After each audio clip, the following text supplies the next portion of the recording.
aí, turma, bora jogar uma bola? Demorou! Bora! Ah, esses garotos sempre juntos. Engraçado que eles são bem diferentes. Um é negro, o outro é loiro e um tem olhos puxados. As pessoas aqui no Brasil são tão diferentes, por que será? Eu tenho a resposta. Franjinha, de onde você veio, criatura? O povo brasileiro é fruto da miscigenação. Miscigê o quê? Eu explico. Primeiro vieram os portugueses para o Brasil. Deram de cara com os índios que já moravam aqui. Da mistura dos portugueses com os índios surgiram os caboclos. E logo depois chegaram os negros. Da mistura dos portugueses com os negros surgiram os mulatos. E da mistura dos negros com os índios surgiram os cafusos. Anos depois chegaram os italianos, alemães, japoneses e todos eles se misturaram cada vez mais. E por meio dessa miscigenação, o lindo povo brasileiro foi formado. E aí, Mônica, alguma dúvida? O Bidu é mistura de quais raças pra ser azul, hein?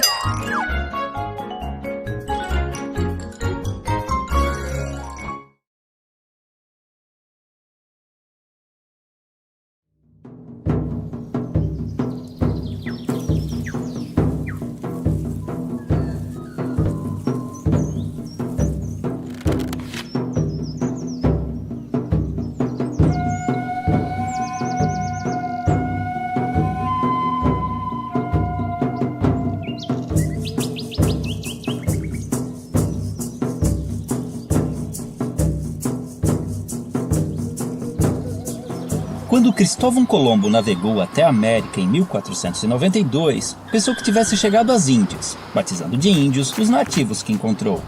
Porém, apesar de terem sido generalizados nessa classificação, os índios não se viam como um povo unificado, pois eram divididos em uma variedade de etnias sem qualquer identificação entre si. Acredita-se que os primeiros habitantes das Américas chegaram há mais de 20 mil anos, atravessando uma passagem congelada entre a Ásia e a América do Norte, e então espalhando-se por todo o continente. Em algumas regiões, formavam civilizações avançadas.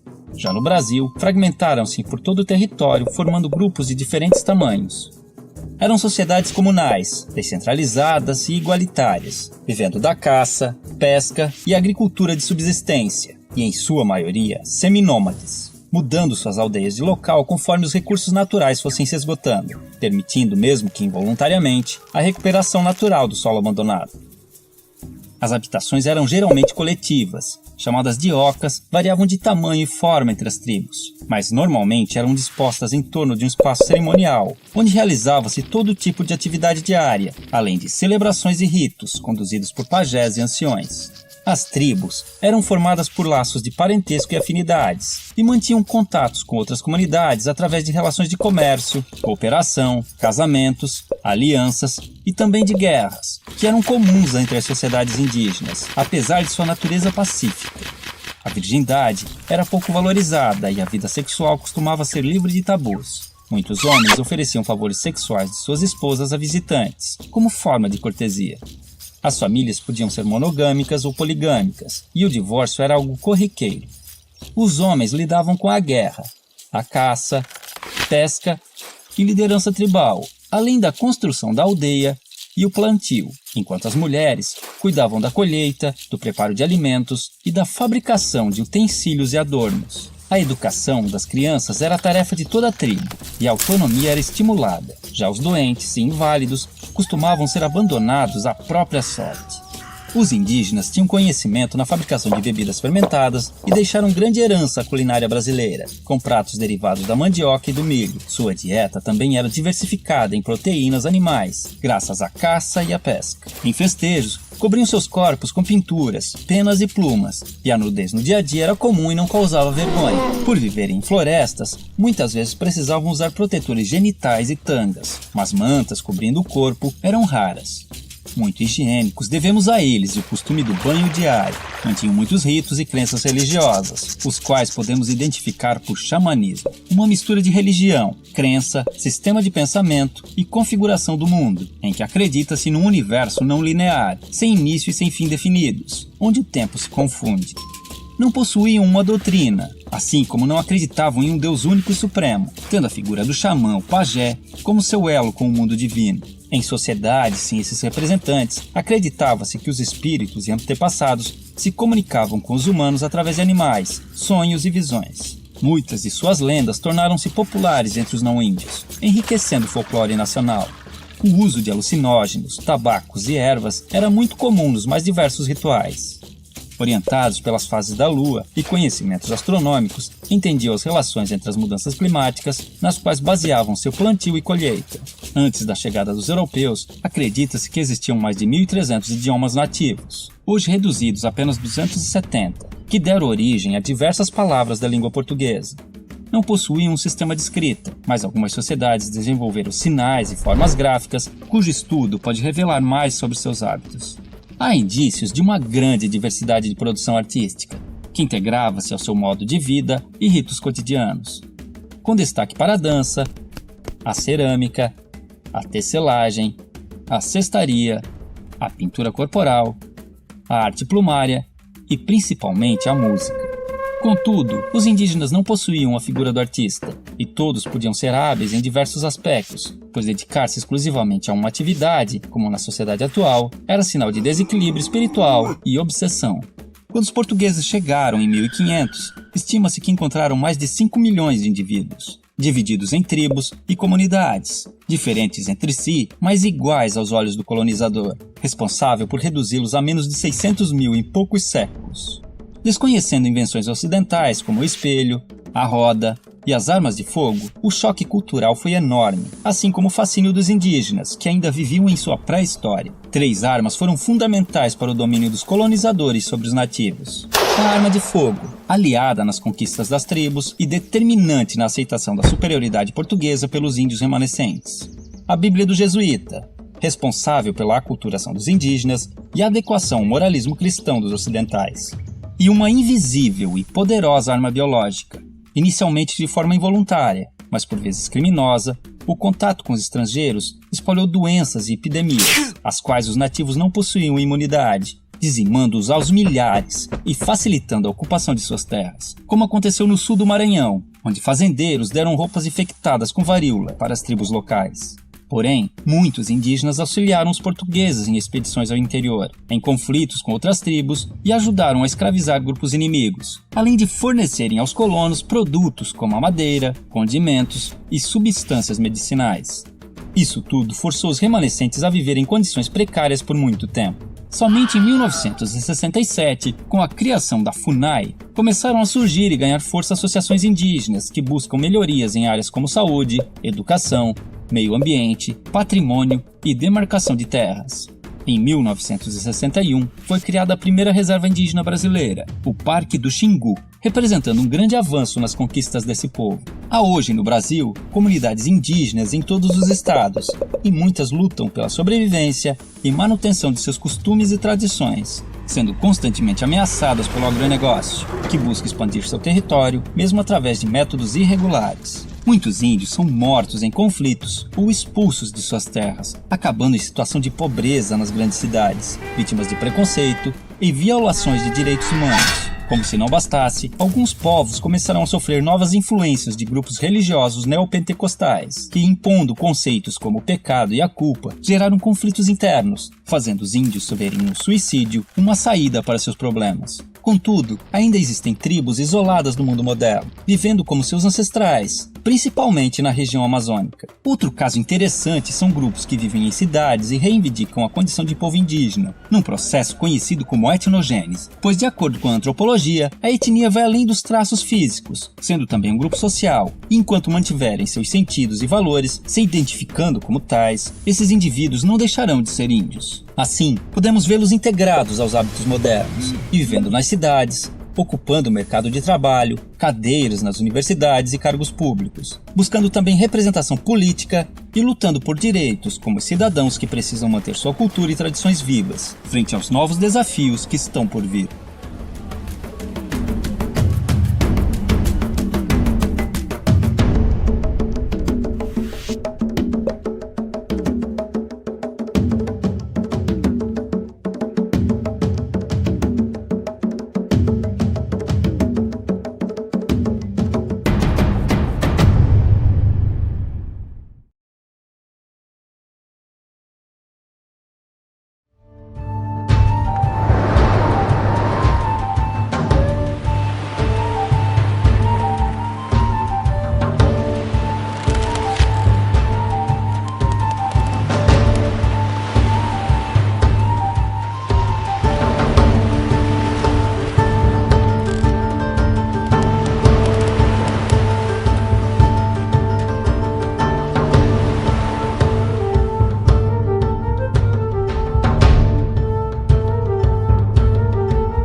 Os portugueses são nativos da Península Ibérica e das ilhas de Açores e Madeira. Seu idioma oficial é o português e tem o catolicismo como religião principal. Sua ligação com o Brasil é fruto da Era dos Descobrimentos, iniciada em 1415. Limitados pelo domínio espanhol do comércio terrestre e pelo domínio italiano do mar Mediterrâneo, os portugueses se lançaram no Atlântico, buscando conquistar a costa africana. Com a tomada de Constantinopla pelos otomanos em 1453, o caminho para o Oriente foi fechado. Coube a Portugal encontrar um novo caminho para as Índias, feito alcançado por Vasco da Gama em 1498, graças ao aperfeiçoamento português das técnicas de navegação, cartografia e instrumentos, além de seus velozes navios, as naus e caravelas. Para contornar a África, era necessário se afastar da costa para evitar uma grande área de calmarias. Uma das versões mais conhecidas sobre a chegada dos portugueses ao Brasil em 1500 relata que Pedro Álvares Cabral acabou desviando-se demais da rota, ancorando no litoral da Bahia.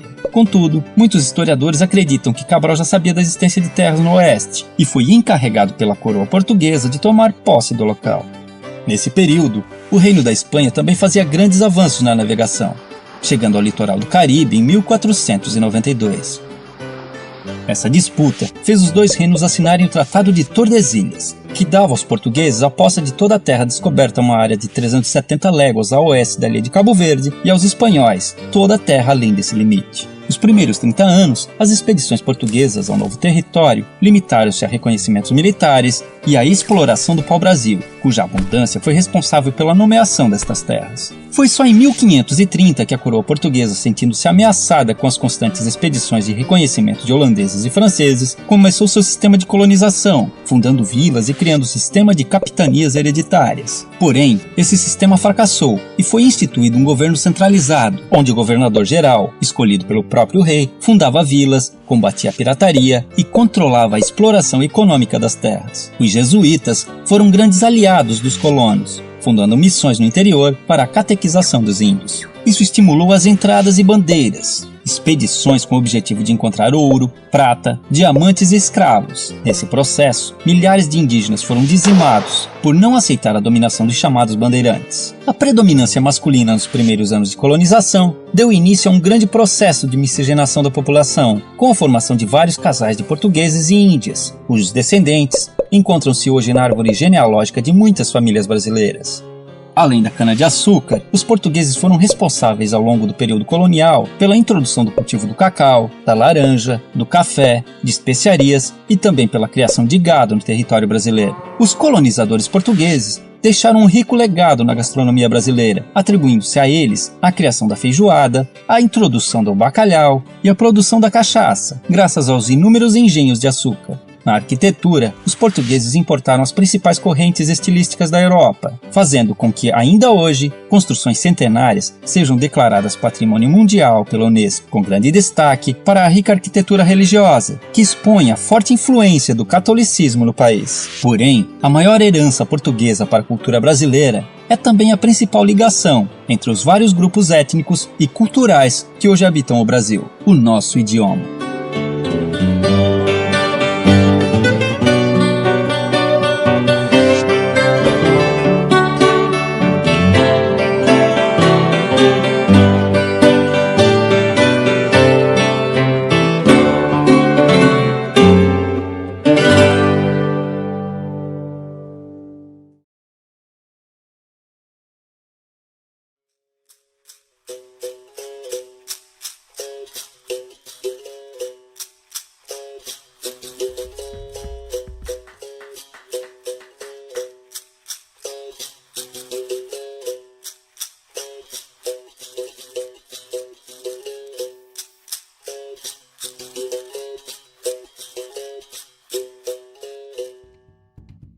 Até recentemente, muito pouco era estudado sobre a história da África, normalmente reduzida à antiguidade aos egípcios. Porém, o crescimento do interesse e importância desse continente jogou luzes sobre a esquecida África subsaariana. Cercados por florestas, savanas, montanhas, o mar e o deserto, e convivendo com uma rica fauna, esses africanos viviam em pequenos reinos, muito parecidos com as cidades-estado da antiguidade. Dominavam técnicas de agricultura, metalurgia e mineração.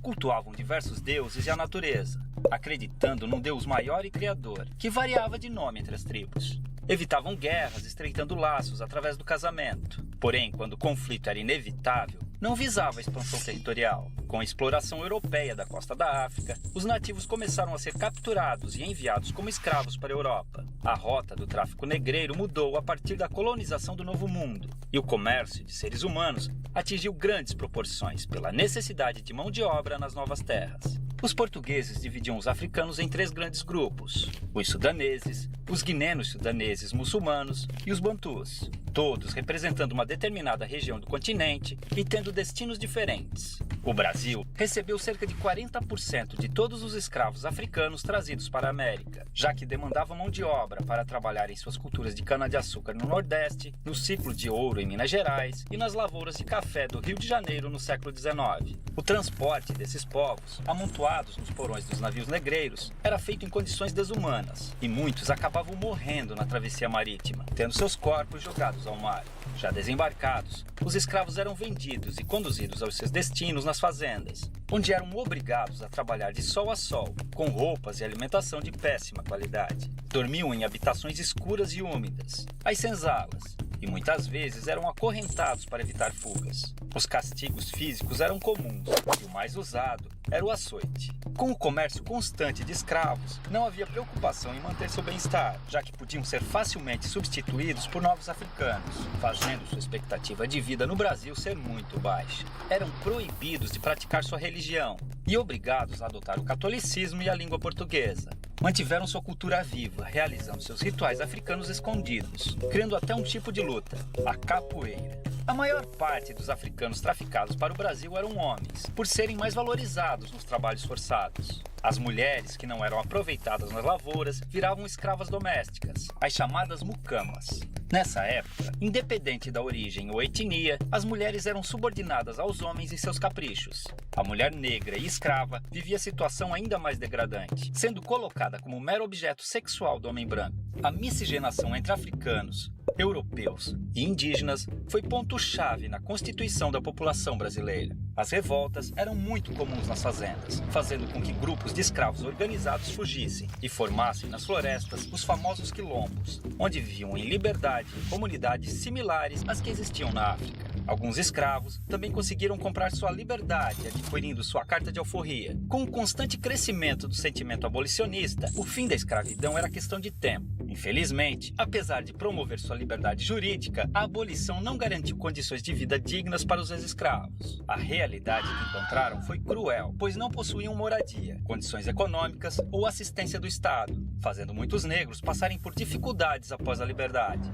O preconceito e a discriminação os impediram de encontrar trabalho nas cidades. Já nas lavouras, tinham sido substituídos pelos novos imigrantes livres europeus, a maioria italianos. A escravidão deixou cicatrizes profundas. Os negros vivem ainda hoje em condições inferiores aos brancos, devido ao grande processo de exclusão social. Tem menor escolaridade, menos qualificação, salários menores, menos representação na mídia e em entidades governamentais, além de menos cargos de chefia e liderança. É uma situação degradante, considerando a imensurável participação do negro na vida brasileira. Infelizmente, o pouco que se aprende nas escolas sobre a herança africana reduz o negro a estereótipos ligados a origens de musicalidades, como o samba, e ao trabalho braçal como escravo. Esse pensamento induz muitas ideias erradas ou incompletas sobre as populações negras. Há muito mais sobre essa superfície. Os africanos foram, sobretudo, fonte de informação para os portugueses, que não tinham conhecimento sobre cultivo e exploração de produtos de regiões tropicais. Foi a tecnologia africana, com seu conhecimento agrícola aprimorado por milênios, além de suas técnicas de mineração, que tornou possíveis os principais ciclos econômicos do Brasil, como a cultura da cana-de-açúcar, a extração mineral e o cultivo do algodão e do café, gerando riqueza e transformando a geografia e a história do país, naquelas que conhecemos hoje. Estima-se que chegaram ao Brasil cerca de 5 milhões de africanos, entre os anos de 1500 e 1850, de um total de 6 milhões que deixaram forçados a África com destino ao país. É uma vergonha que ainda hoje seus descendentes passam por diversos tipos de privações e violências, em um país cuja colonização africana foi muito maior que a europeia. Felizmente, graças à luta do movimento negro, diversas injustiças históricas estão sendo corrigidas, vislumbrando um futuro de esperança, inclusão e igualdade para um povo que sangra, mas resiste.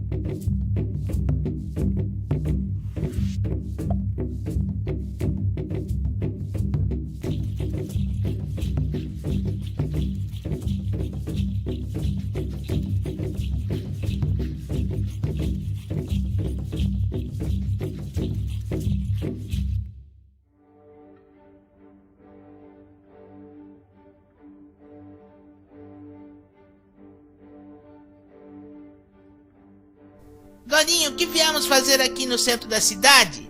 Quero que vocês conheçam as diferenças entre a zona rural e a zona urbana. Veja a cidade, por exemplo.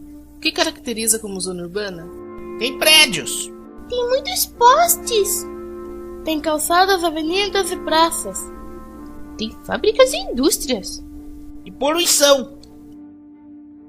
Na verdade, a zona urbana é caracterizada pela edificação contínua e a existência de equipamentos sociais destinados às funções urbanas básicas, como habitação, trabalho, recreação e circulação. Olhem ali uma fábrica. Lá, um operário entra de manhã e sai quase de noite. A fábrica não para. E cada fábrica, como essa, gera muitos empregos. Por isso, muitos saem da zona rural para ir para a cidade. É o êxodo rural. Um dinamismo onde as pessoas trocam o campo pela cidade em busca de melhor qualidade de vida. Melhor qualidade de vida? E saem da zona rural? Como isso? Muitos conseguem mais oportunidades nas cidades, onde oferecem cursos e as pessoas podem aperfeiçoar profissionalmente, estudar e conseguir melhores empregos. Mas muitos não conseguem emprego. Ocorre o desemprego, que leva a problemas sociais, como pobreza, moradias irregulares, violência. Mas por que eles saem do campo? Não dá para estudar vivendo na zona rural? Muitos fazem isso, mas eles precisam ter uma dedicação maior e a vida no campo não é fácil, assim como você pensa. Aliás, está na hora do nosso ônibus. Vamos dar uma passeada na zona rural. Agora eu trouxe vocês aqui na zona rural para conhecer um pouco sobre a comunidade.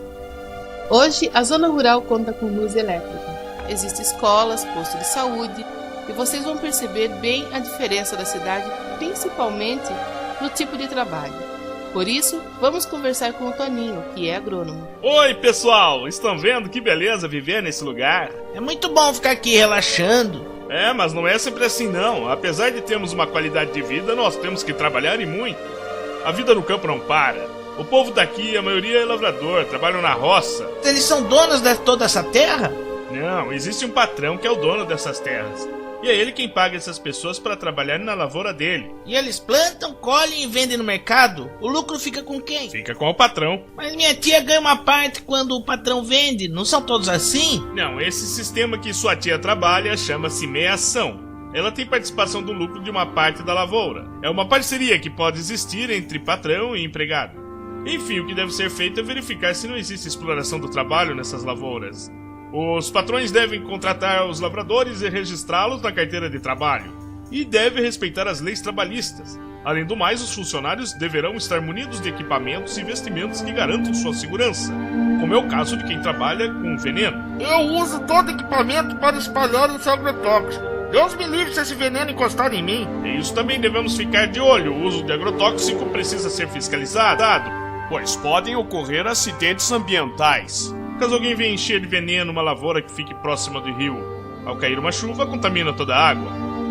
E o que pode ser feito se não colocar agrotóxico? A lavoura pode ser perdida por ervas daninhas e insetos. Muita gente utiliza a agricultura orgânica. Usam combinações naturais que ajudam a combater as pragas, mas não fazem mal para as pessoas nem ao meio ambiente. Mas o trabalho na zona rural não é só lavoura, também tem os criadores de animais, a pecuária. Eu trabalho com boi e com vaca desde criança, já bebi muito leite desse bicho. Então é isso que está faltando leite para nós. A pecuária fornece ao país alimentos como carne e leite, e matéria-prima como couro. É uma importante contribuição para a economia brasileira. Obrigada, Toninho. A vida no campo, além das atividades agropecuárias, elas possuem atividades agroindustriais. extrativismo, silvicultura e, atualmente, a conservação ambiental, onde destacamos o turismo rural. Aliás, antes de voltarmos para a cidade, vamos comer um bolo de fubá e um leite purinho?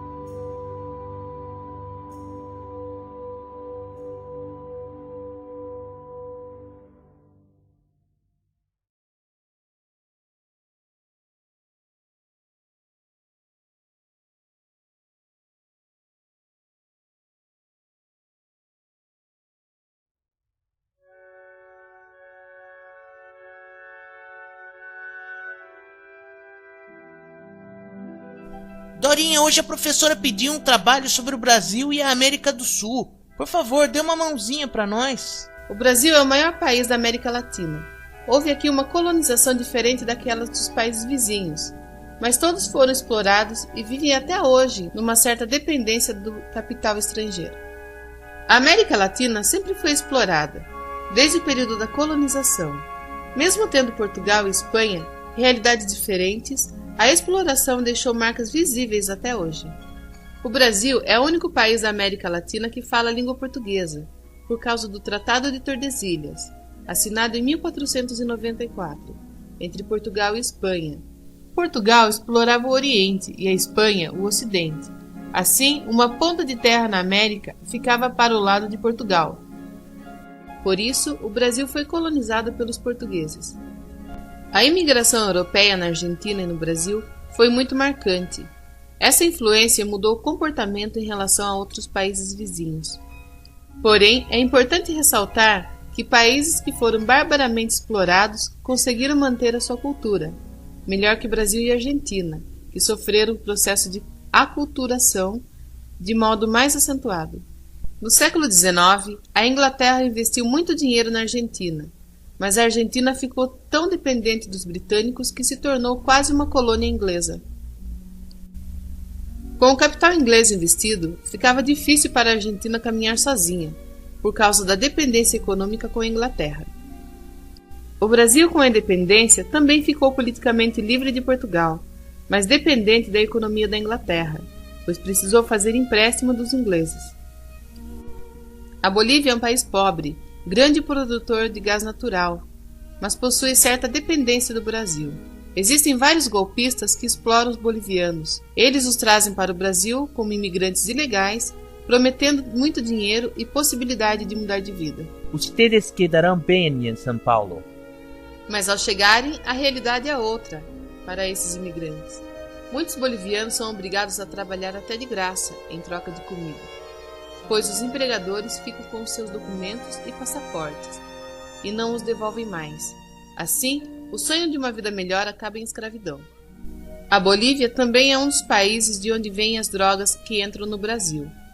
Por isso existe muita fiscalização nas fronteiras. Para melhorar a economia do país, o presidente Evo Morales nacionalizou o gás, que era controlado pela Petrobras brasileira. Essa atitude não foi muito boa para a economia do Brasil, porém, foi importante para a economia da Bolívia. Não podemos viver em dependência de toda a vida. Durante o século XIX, o Paraguai foi a maior potência da América do Sul, mas esse poder incomodou a Inglaterra, que estimulou a Argentina, o Uruguai e o Brasil a lutarem contra ele. O Paraguai queria ter o domínio do Rio da Prata para melhorar o seu comércio. Com a derrota, perdeu 80% de sua população e virou um dos países mais pobres. Hoje, leva a fama de comercializar produtos falsificados na cidade del Leste, que faz fronteira com o Brasil. La garantia sou eu. O Paraguai é parceiro econômico do Brasil, assim como a Bolívia é também um importante aliado. Na fronteira, existe a alfândega, que fiscaliza os produtos comprados na cidade del Leste, para evitar contrabandos. Há um limite de compra para cada pessoa. Se alguém exagerar, tem seus produtos confiscados. Mas que é isto? 20 videogames? É que eu tenho 20 filhos. A Venezuela é um país aliado do Brasil. Lá foi governada por Hugo Chávez, que foi um polêmico presidente que ficou famoso pela oposição aos Estados Unidos. As relações do país com os Estados Unidos não são boas, mas deve-se levar em consideração que uma das maiores fontes de economia da Venezuela é o petróleo. O Brasil é integrante do Mercado Comum do Sul, o Mercosul. como o Uruguai, a Argentina e o Paraguai. Atualmente o grupo conta também com a Venezuela e a Bolívia. O Mercosul é um bloco econômico. Nesse bloco, produtos dos países participantes podem entrar nele sem pagamento de impostos de importação. E há grandes vantagens nos negócios, envolvendo a produção e a indústria. Olha que legal! É importado da Argentina e está super barato. Isso é por causa do Mercosul. O Brasil está em ascensão. Finalmente está crescendo em relação aos países vizinhos. Não digo que é o melhor país da América do Sul, pois cada um tem as suas peculiaridades e suas culturas, o que torna a América Latina uma das regiões mais incríveis do planeta. Mas o Pelé joga melhor que o Maradona.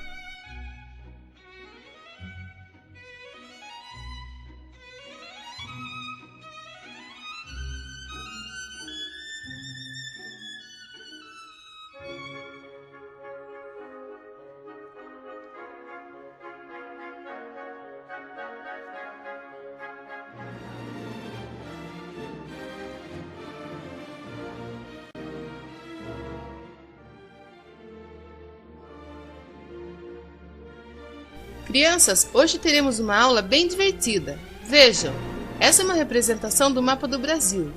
Eu quero que vocês peguem aquela caixa e as peças para completarem as regiões do Brasil. Primeiro vão até lá, abram a caixa. E agora, Dorinha? Entre na caixa. Tá tudo bagunçado aqui, Dorinha. Os estados estão todos misturados. Comecem com o Sul. Separe os estados do Sul e passe para eles. Vai, joga, Marilena!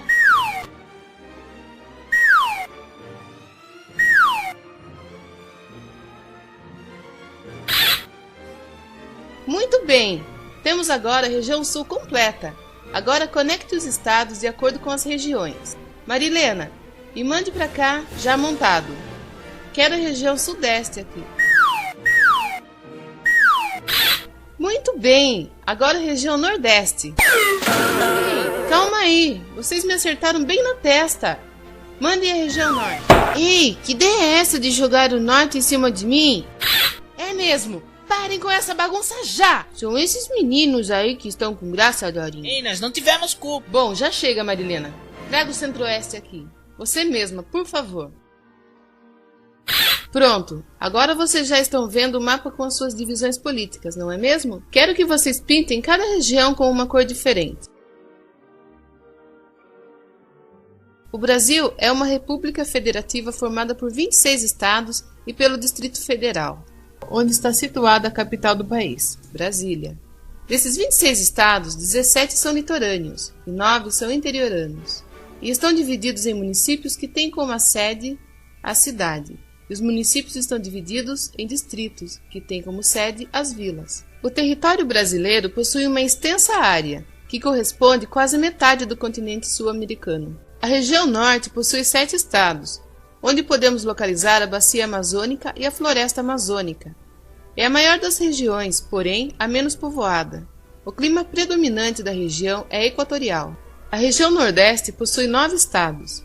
É a segunda região que possui o maior número de habitantes. O clima varia de acordo com a localização, sendo úmido nas partes oriental e ocidental e semiárido no centro. A região centro-oeste possui 3 estados, além do Distrito Federal.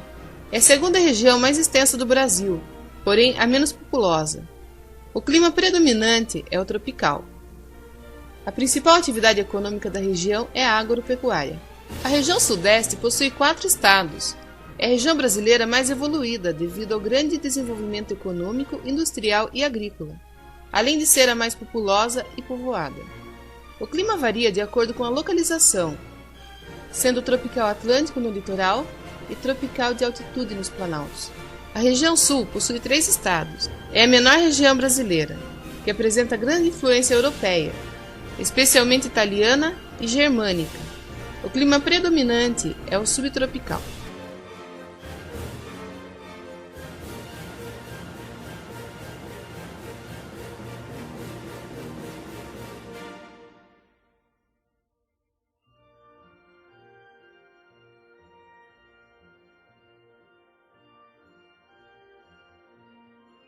Bom dia, pessoal. Hoje a nossa aula é sobre geografia. nós vamos responder às revisões da unidade 1. Vamos começar falando dos três poderes que governam o nosso país. O poder executivo, legislativo e judiciário. Vamos começar com o poder executivo. Primeira questão, responda. Qual é o papel do poder executivo? É responsável pelo cumprimento das leis. Qual é o papel do poder executivo?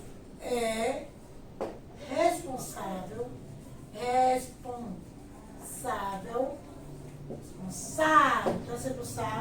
pelo cumprimento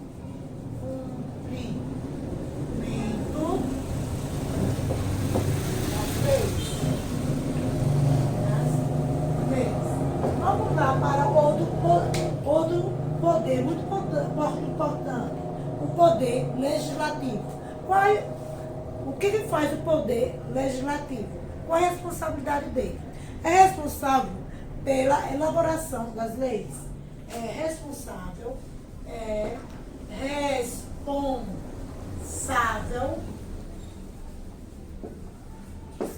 pela elaboração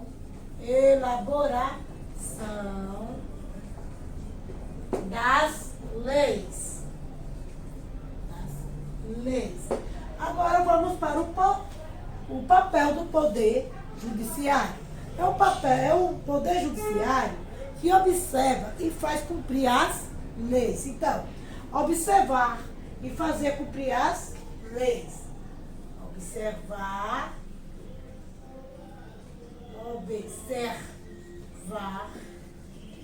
e fazer cumprir as leis.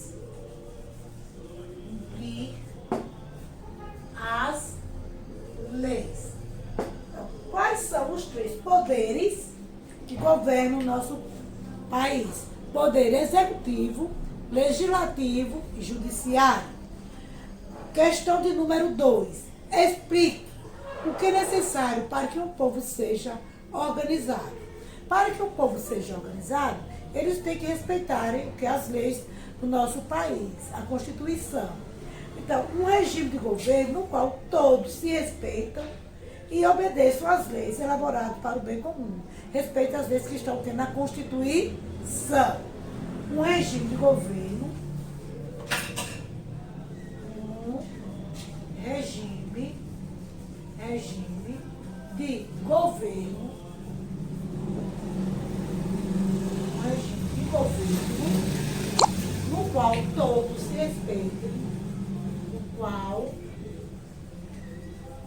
todos se respeitem,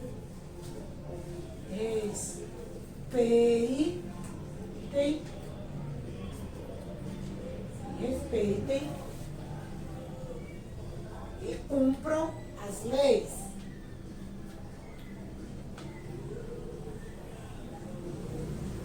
Cumpram as leis para o bem de todos. E cumpram as leis para o bem de todos. Para o bem de todos. Agora, vamos falar sobre os três povos que fizeram a nossa nação. Os brancos, os negros e os índios. Vamos ver o que significa essa mistura. O que se dá da mistura com o negro e o índio? O negro e o indígena juntos, dá que povo? Negro com índio, cafuso. Negro com índio, cafuso. A mistura do branco com o indígena, mameluco. Branco com indígena, mameluco. A mistura do negro com o branco, afrodescendente. Então, nosso povo é descendente das misturas desses povos. Branco, negros e índios. Quarta questão. Vamos completar as afirmações com as palavras abaixo. População, migrantes, emigrantes ou imigrantes. Conjunto de pessoas de um determinado lugar. População. População. População.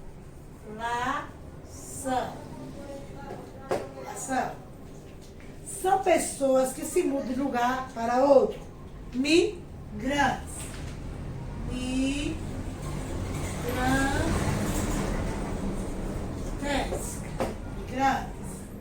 São pessoas que saem de seu local de origem para morar em outros. Os emigrantes, que saem do seu local e vão para outros. Os emigrantes.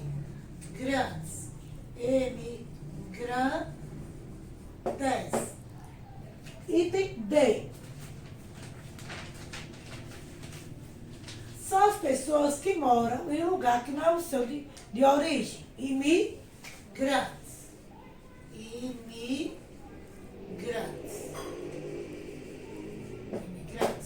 Então, falamos sobre as migrações do povo. População é o conjunto do povo. É o conjunto do povo de um determinado lugar. Migrantes são pessoas que se mudam de um lugar para outro. Emigrantes são pessoas que saem do seu local de origem para viver em outro. E imigrantes são as pessoas que moram em um lugar que não é o seu de origem. Vamos citar agora alguns costumes que herdamos dos seguintes grupos formadores. Primeiro, dos negros. O que nós herdamos dos negros? A música de batuque, comidas, como feijoada, farofa e outros. Música de batuque,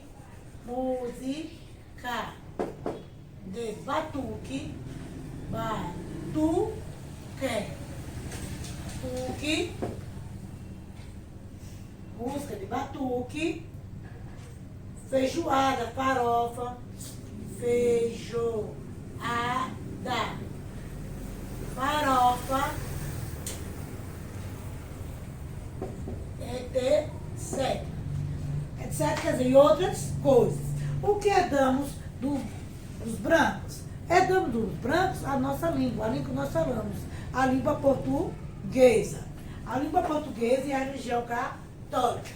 A língua portuguesa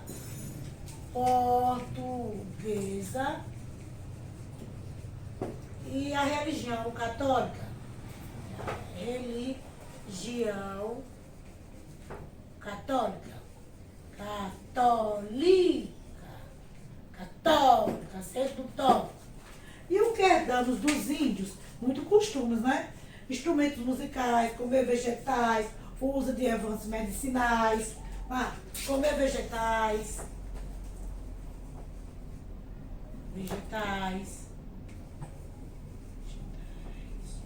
o uso de ervas e outros costumes, né?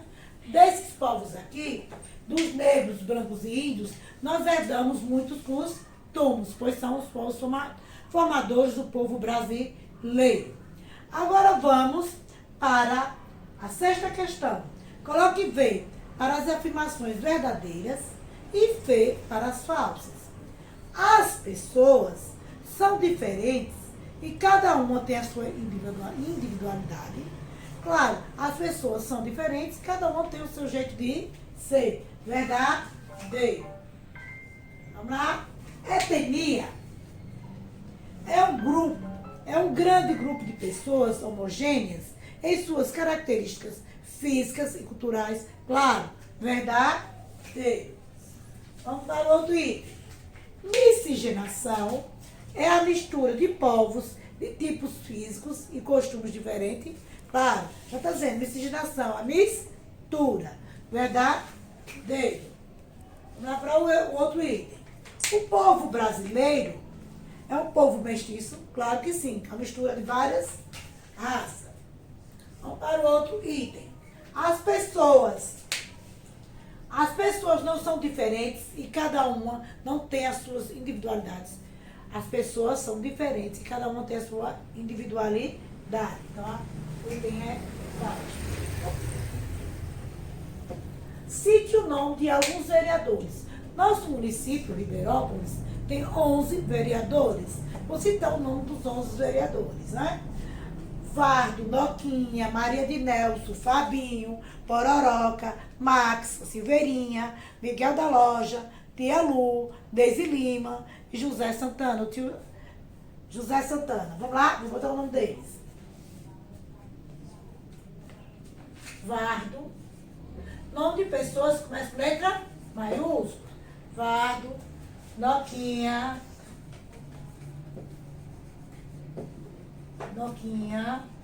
Vardo, Noquinha, Maria de Nelson, Maria Nelson,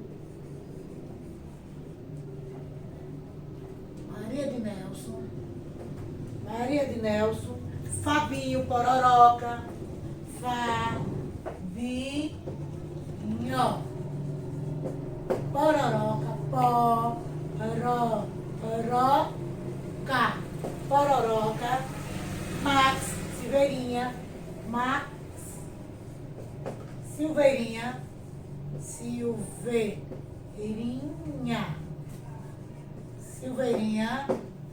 a outra, Miguel, Tia Lu,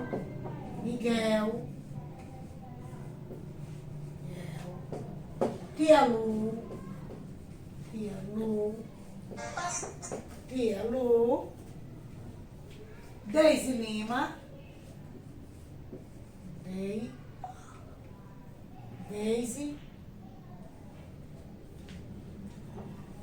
Deise Lima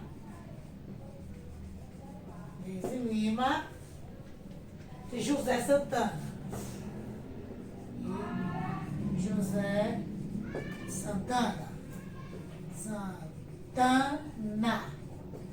Vamos agora para a oitava questão.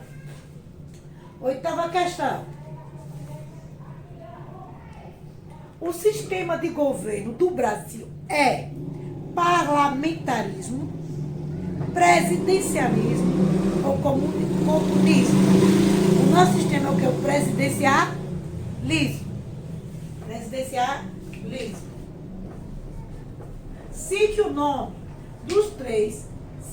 nome dos três ministérios que auxiliam o presidente da República: Ministério da Educação, Ministério da Saúde e Ministério da Fazenda. Vou escrever o nome deles três. Ministério da Educação, Ministério da Saúde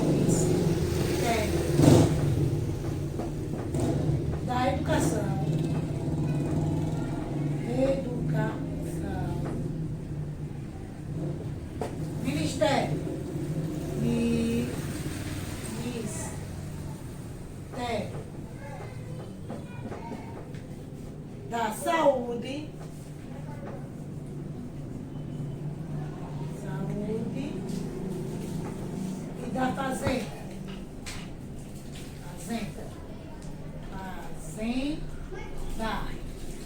Vamos lá para a 10ª questão.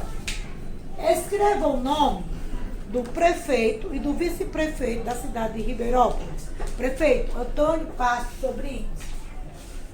Antônio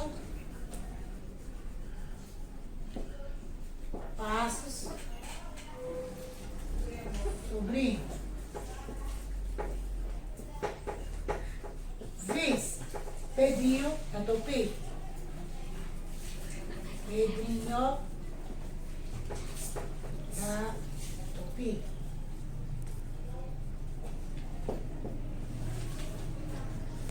Explique a origem do nome da nossa cidade, da nossa belíssima Ribeirópolis, né?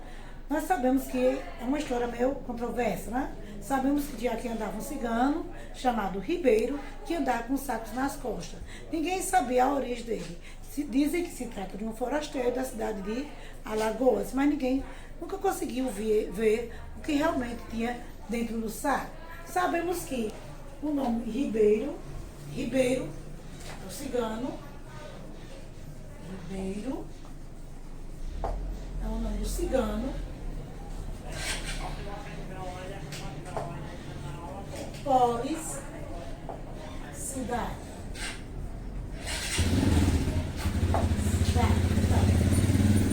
Explica a origem do nome da cidade de Ribeirópolis, em homenagem a um cigano chamado Ribeiro. Em homenagem em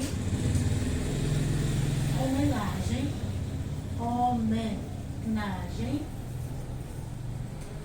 a um certo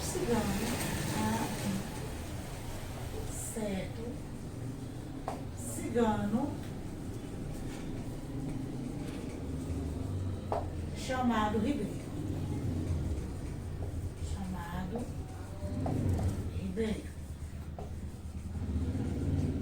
Agora vamos para a 12ª. Quem era Ribeiro? Ribeiro era um forasteiro que andava com um saco nas costas. Então, Ribeiro era um forasteiro,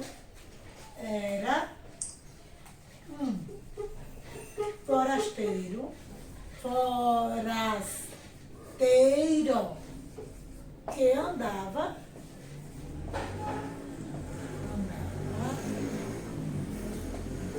com um saco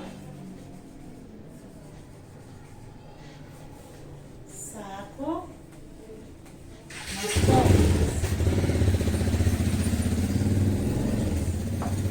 Agora, o que você mais gosta de Ribeirópolis? O que você menos gosta? É uma resposta pessoal, né? Nossa cidade tem muitas coisas, praças, igrejas, lanchonetes, bares. Então, a escolha é de vocês. O que eu mais gosto, o que eu mais gosto é da igreja. Eu particularmente gosto mais da igreja. Eu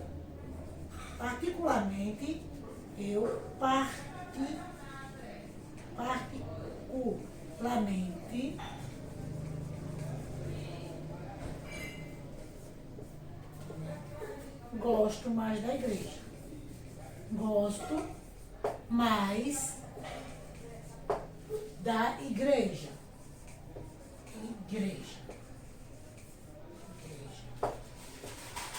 O que eu menos gosto é da falta de água. E o que menos gosto é da falta de água na cidade. E o que menos gosto é da falta de água. Pois nós precisamos dela. Ninguém consegue viver sem água. Escrevam o nome de algumas ruas da nossa cidade. Nossa cidade tem várias ruas, né? Está muito grande e tem várias ruas, avenidas, praças. Então, vou citar o nome de algumas. E vocês escolhem o que vocês quiserem. Vou escolher Rua Antônio Bispo. Essa rua aqui, Rua Antônio Bispo.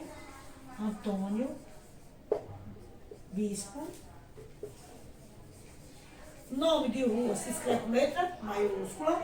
Vou escrever o nome da rua do Colégio Isaac Newton. Rua Antônio Mendonça.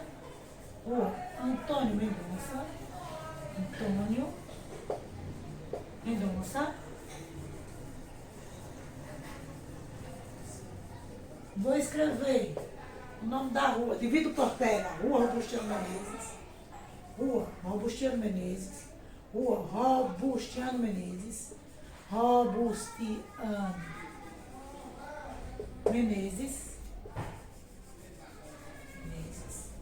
Vou escrever o nome da rua que eu moro. Rua José Carlos de Andrade. Rua José Carlos de Andrade.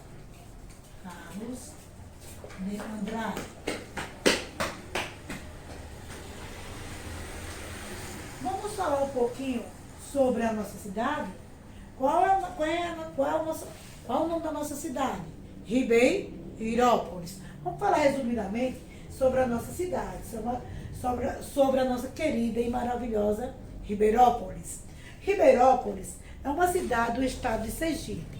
Os habitantes chamam-se ribeiropolenses. É uma cidade desenvolvida, bonita e boa para se morar. Bons estudos e amanhã voltaremos com outras revisões.